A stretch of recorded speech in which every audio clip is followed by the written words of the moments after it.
All right, what's up, everybody? Welcome to episode number 4 of the Pat Moriarty podcast. Today I got a microphone, which is huge because that means that everything I say should be taken as fact. So I got about 30 days until I head to Indonesia to start training to be a pro surfer, and I'm feeling good. Yeah, so just got back from a trip in Central America, a surf trip in Central America. I did El Salvador and then Costa Rica. Lot of fun waves, like really good time. We'll get into some of the stories, I guess. So I was traveling in El Salvador. I was staying at sort of like a more or less a grungy place. It was like $40 a night for the Airbnb. It was in Surf City, El Salvador, so right by Punta Roca, which is what I wanted. So I wanted to check out that wave. They surfed the World Surf League Championship there in early July. So I hit it about a month afterwards, and it was really cool. This wave was like super steep, hollow barrels, and a lot of fun. So it was honestly the most the biggest waves I've been in, to be honest. They're like 10, 12 feet, like the biggest sets. And which for me, I was like just out over my skis. I mean, I'm relatively new to surfing. I shouldn't say that. I mean, 3 years in, I know what I'm doing at this point, but 12 feet was still sort of pushing my outer limits. And so that was really exciting to be in the water for that, and just feeling the energy of the ocean and sort of feeling the lineups, how the lineup sort of interacted too was really interesting. There's a different tension in the air when it gets like bigger and bigger. There's this sort of sense of seriousness and like, holy shit, let's fucking go, everyone. Like that's sort of like the moments you live for in surfing. Like it's just, you don't get that really in any other walk of life. So that was like super interesting, super fun. So specifically out there, I got caught inside twice actually. I was just too eager, and I was like, all right, paddling to the middle of the lineup, like gonna catch this wave at the peak. Like my confidence had been up. I've been surfing really well, sort of the days leading up to when I went to Punta Roca. So I surfed El Paz, which is another break that's like much friendlier. And yeah, so I just got my confidence up, went to the center of the break, and then there was a set that just popped up out of nowhere. So it was breaking probably like 20, 25 yards in front of me. And so it's probably a 10-foot wave, and just get crushed by that, hauled back. It was the biggest wave I've gotten crushed by, and the good thing is it's just water. Like, it's so much scarier in your head. You see this like mountain of water like crashing down on you, and you just get super scared. But the reality is it's just water. And I've been doing good with my breath training, and like I know I can hold my breath for way longer than I need to. Sort of like no worries about that. And really the only thing that's gonna mess with you or cause something to go wrong is if you panic. And so my biggest thing is when there's super big wave crashes on you, just relax, don't panic. You sort of have to surrender yourself to the power of the ocean, because it's too big. It really is. It's too big, too powerful. And then the second time I got caught inside, this was like the biggest wave I've ever seen. And I was paddling out and got caught in the impact zone. So like that's right where the wave's crashing down. I was paddling out. And so I ditched the board, swam under, and then when this thing connected, it just snapped my leash off and sent the board all the way into the rocks. There was this like young El Salvadorian kid who was just chilling on the rocks, like literally collecting people's boards. And so shout out to that guy. He saved my board, which was awesome. But yeah, after that, I wasn't even that rattled in there. I felt good. I was just like swimming around, no board or anything, and like being in the water, like it felt good, felt natural. But I was just totally beat at that point, and headed into shore. Something I learned, which I didn't know, because I don't spend a lot of time in big waves. I mean, I will going forward, is that if that happens, if your board snaps and you have to body surf in, you have to actually wait for the next big set to come to wash you in, because that'll wash you up all the way up on the rocks, as opposed to you take a little wave in and then the set comes and then you're like halfway up the rocks and then the set just kind of like smacks you into the rocks. So that was good that I learned that. The locals were telling me like, wait for the big set and go. So shout out to them. They were super helpful, super cool.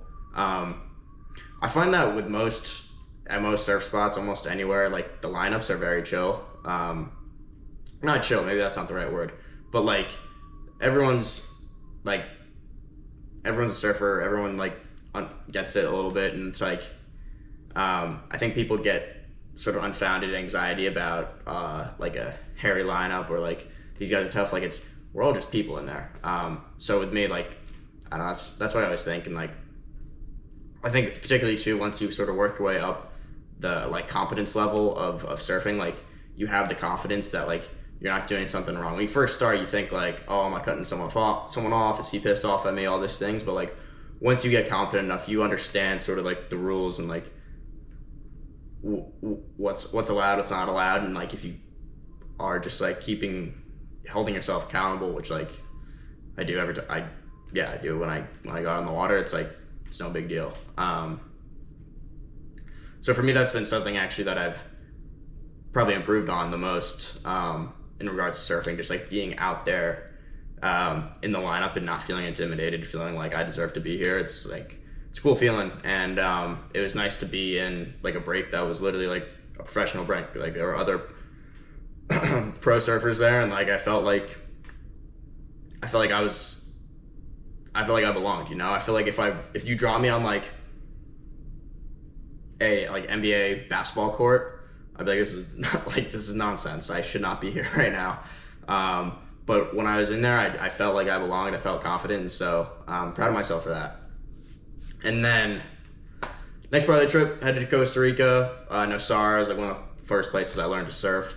So saw some old friends there. It was just super cool. Nosara is a really special place, and they have these like nice, gentle breaking waves, which coming from like the hollow barrels and like steep waves at Punta Roca. It was honestly pretty nice just to like chill in the water a little bit more. But even so, like there were days where it got up to like probably head high, a little bit over head high, and super fun waves. So that was a great trip. Anytime I'm in Costa Rica, like it's just a cool place to be. There's something about just like the energy there that's super neat, and it's very like well accommodated to tourism as well. And so I had all my like creature comforts, which was nice. In El Salvador, I was kind of grunging it out, to be honest. And it was definitely nice to get to Costa Rica for a week and just sort of hang out there. All right, what's next? I got back, and now things seem like real with this whole plan moving to Bali. It's T-minus 28 days, leave September 2nd, and I'm pumped. I'm ready to go, and I sort of proved to myself. I think that trip, like my surfing ability, I felt really confident in the water, felt good in the water, and now it's about executing on everything else, because like there's a lot of other things that make someone like a successful pro surfer, right? You have to have like the brand, the marketing, sort of the videography is important nowadays. So it's like all these other aspects of besides like physically in the water are super important. So that's what I'm like working on setting up. I mean, I got the microphone. I think I'm gonna be doing a podcast there because I already am doing a podcast. So, and I just want to get the microphone because it gives me a sense of authority, you know, like, like this thing makes the words I say more true than if this thing wasn't here. It's just how it works. I don't know. What's next?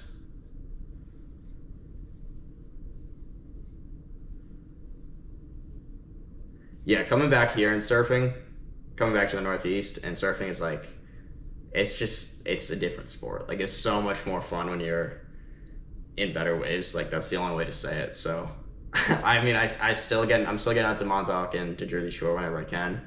But it's like that urge, the itch you have to go surf is just, you know, it's not going to be what it just was for those 2 weeks. But you know, poor me. I can wait until Bali. So.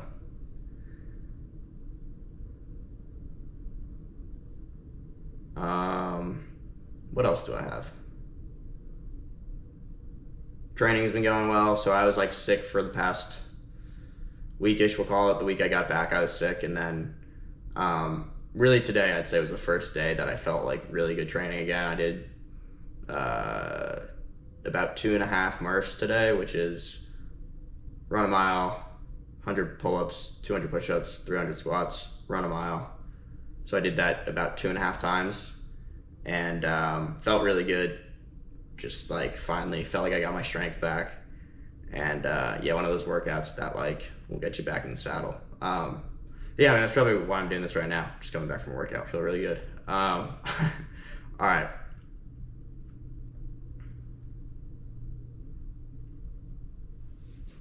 What else? What else?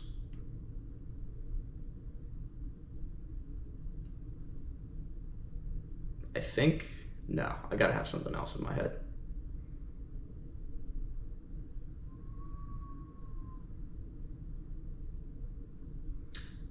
I started a newsletter, so that's cool. It'll be like weekly updates. So I want to do a weekly podcast and a weekly newsletter. There'll probably be a lot of like overlapping content in there, just because they'll be about my previous weeks, which will be the same stuff. So that's cool. If you're watching this, then comment if you want to subscribe to the newsletter.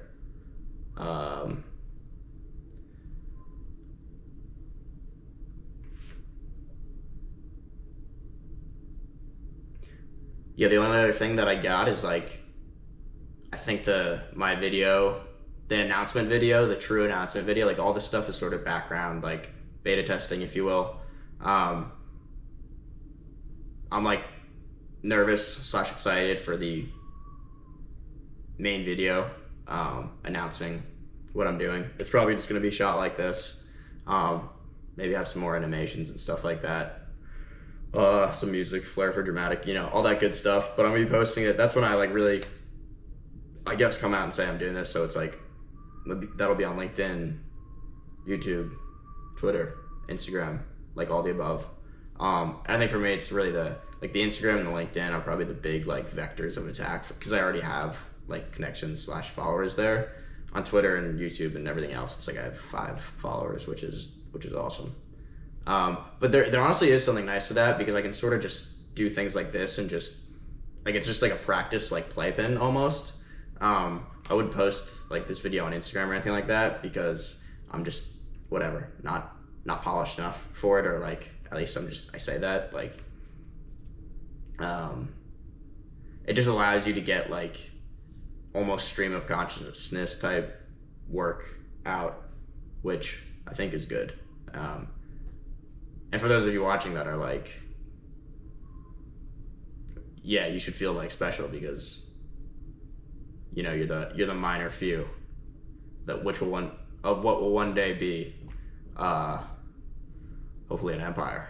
We'll see. I don't know. I just wanna go pro surfing. That's all I want to do. Or honestly, what I really want to do is I want to surf every day for the rest of my life. And I think this is the way to make that happen. So yeah, that's what it is. Anything new?